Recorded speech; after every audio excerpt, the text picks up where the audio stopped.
বা ভবিষ্যতে আমি আরও ভালো কিছু করব, আরও অনেক বেটার আউটপুট থাকবে, বা পিছনের জিনিসপত্র নিজের মধ্যেও অনেক পরিবর্তন আসবে।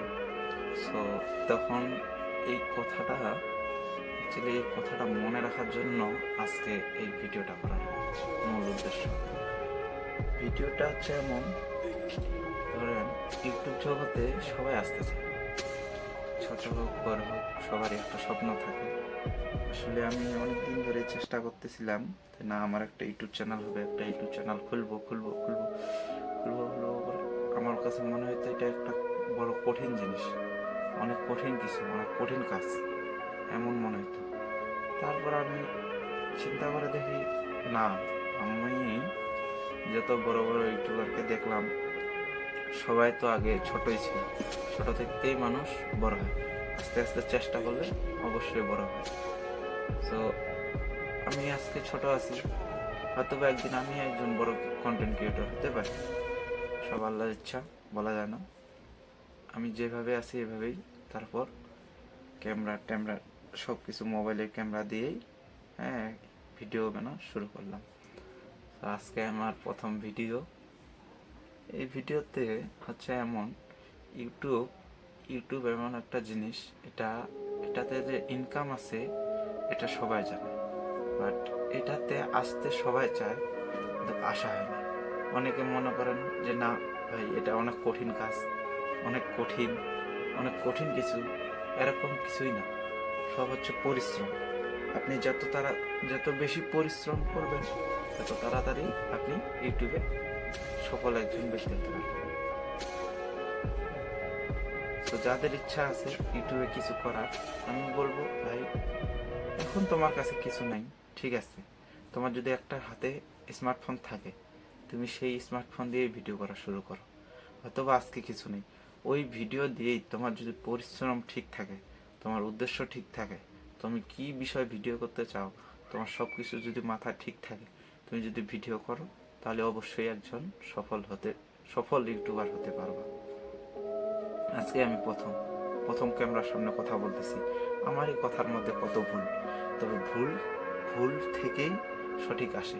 আজকে তুমি ভুল করতেছ, তুমি শরম পাইলে, এটা বাদ দিলা, এভাবে চলবে না। আজকে ভুল হচ্ছে, আমার ভুল হচ্ছে, আমার কথা বলতে শরম পাচ্ছে, ভয় লাগছে, আজকে কথা বলতে ভুল হচ্ছে, শরম হচ্ছে, তবে একদিন অবশ্যই এটা পরিবর্তন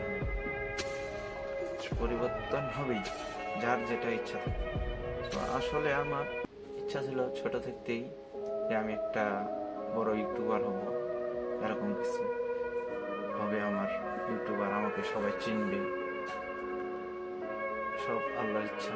এখন আল্লাহ যদি কবুল করে নেন আমাকে, আমার ইচ্ছা ছিল আমি ইউটিউবে কাজ করব, ঠিক আছে, তো আমি মানুষের, অনেক গরিব দুঃখী আছে, আমি এখানে যদি কিছু অর্থ পাই, তাদের মধ্যে আর কি কিছু কেনাকাটা বা আরো অনেক কিছু জিনিস।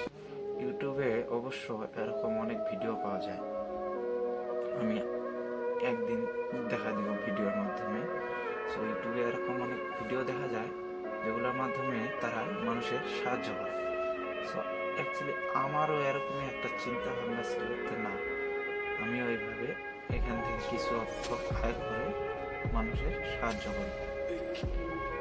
তো এভাবে সাহায্য করব ভাবি, ঠিক আছে, তবে আজকে যে আমি সাহায্য করব এরকম অবস্থা তো আমার নাই।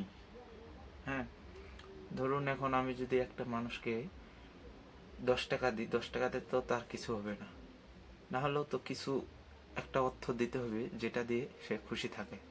আসলে বলতে গেলে তো আমি এখন ছোট, এখন আমার কাছেই টাকা নেই, আমি মানুষকে কি দিব, দেওয়ার মতো আমার কাছে কোনো অর্থ নেই। তারপরে যতটুকু পারি দেওয়ার চেষ্টা করি। তবে এই ভিডিওটা এই জন্যই করতেছি বেশি করে, কারণ আমি যেন এটা মনে রাখতে পারি, ভবিষ্যতে যদি আমি একজন বড় কন্টেন্ট ক্রিয়েটর বা বড় কিছু হতে পারি, তাহলে যেন আমার এটা মাথায় থাকে যে না, আমি এইভাবে মানুষের সাহায্য করতে চাইছিলাম, আর এখন যদি আমি না করি তাহলে আমার ঠিক হবে না। সো আশা করি যদি এখান থেকে কিছু অর্থ পাই, আগে আমার স্বপ্নটা পূরণ করব। আমার স্বপ্ন ভাই একটাই, মানুষের সাহায্য করব, মানুষ আমাকে চিনবে, জানবে। আর ইনকাম সাহায্য করলে তো ক্ষুধায় তো আর সাহায্য করা যায় না। এখন আমি যে কোনো একটা কাজ করতে হবে আগে আমাকে, ওখান থেকে কিছু অর্থ পাইলে তারপর মানুষের কাছে দিতে হবে। এখন অনেকে বলতে পারে, না ভাই, এটা ভাইরাল হওয়ার জন্য, শুধু ভাইরাল হওয়ার জন্য মানুষের সাহায্য করতেছে, 2 টাকা দান করতেছে, ওইটা ভিডিও করতেছে। আসলে এমন কিছুই নেই। অনেকেই ভাবে যে এরা এই একটা কম্বল, ঠান্ডার মধ্যে একটা কম্বল দান করলো, ওটা ভিডিও করে ছেড়ে দিল। সো আমি তাদেরকে একটা কথাই বলতে চাই, ভাই, ও যে কম্বলটা দান করবে, ওরও তো একটা ক্যাপাসিটি থাকা লাগবে নাকি? ও তো একটা ইনকাম করে তারপর তো ওইটা দিতে হবে। এখন ওই ভিডিওটা করতেছে, ভিডিওটার মাধ্যমে যদি হয় 1,000 টাকা পায়, 1,000 টাকার মধ্যে 500 টাকা হয়তো বা সে দান করতেছে, বা 200 টাকায় দান করলো, তাতে তো কোনো সমস্যা নেই নাকি? সো অ্যাকচুয়ালি এভাবেই আগায় যেতে হবে। সো সবাই সবার পাশে থাকবেন। আর আমি অবশ্য নতুন এই ভিডিওটা করতেছি শুধু মনে রাখার জন্য, সামনে হয়তো আরও ভালো কিছু করব। তো প্রথম শুরুটা কেমন ছিল আর শেষটা কেমন হয়, এটা মনে রাখার জন্য আজকে শুধু ভিডিওটা করব। তো ধন্যবাদ। আজকের ব্লগ আমার এখানে শেষ। আশা করি সবাই ভালো থাকবেন।